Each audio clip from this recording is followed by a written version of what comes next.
እኔ አብዱልሃዲ መሐመድ እባላለሁ። መደመር ቲዩብ ይዤላችሁ መጥቻለሁ። መደመር ቲዩብን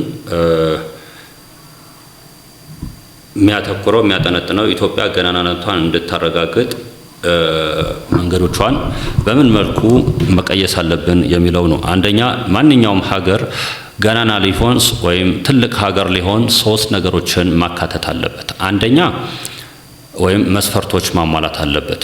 አንደኛ ዩኒቨርሲቲ ውስጥ መሆን አለበት፣ ውድድሩ መሆን አለበት። ሁለተኛ ራሱ መስሎ ነው ማደግ ያለበት። ሶስተኛ በቅብብሎሽ በትውልድ ቅብብሎሽ መሆን አለበት። ከዚህ አንፃር በሚቀጥሉት ዩቲዩቦች ወይም ይህ ሚዲያን የሚያተኩርባቸው 5 ዋና ዋና ነጥቦችን ቀጥሎ ልገልጽ ፈልጋለሁ። አንደኛ መደመር መጽሐፍ፣ መደመር ሐሳብ በጣም በጥልቀት በትንታኔ እናያለን።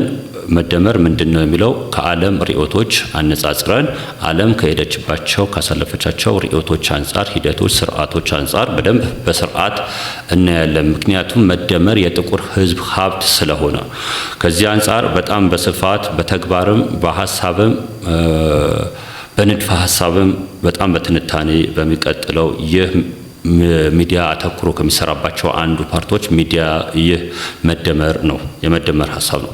ሁለተኛ ሌላው መደመር 7ቱ የኢትዮጵያ ነገስታት ወይም የኢትዮጵያ ስርወ መንግስታትን ይተነትናል። ሶስተኛ 150 የምንለው ወይም ኢትዮጵያ ወደፊት የምትሄድባቸው መንገዶች የሚያጋጥማት ውጣ ውረዶች እንዲሁም በምን መልኩ እንዴት አድርገን ልናልፋቸው እንደምንችል እናይበታለን ማለት ነው። እንዲሁም መደመራዊ ዲሞክራሲን በጥልቀት እናያለን፣ በተግባርም እንገልጻለን።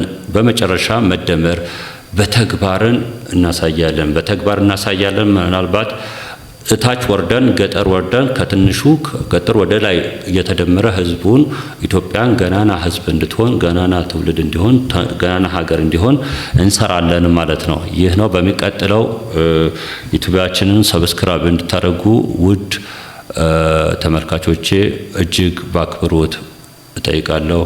አመሰግናለሁ።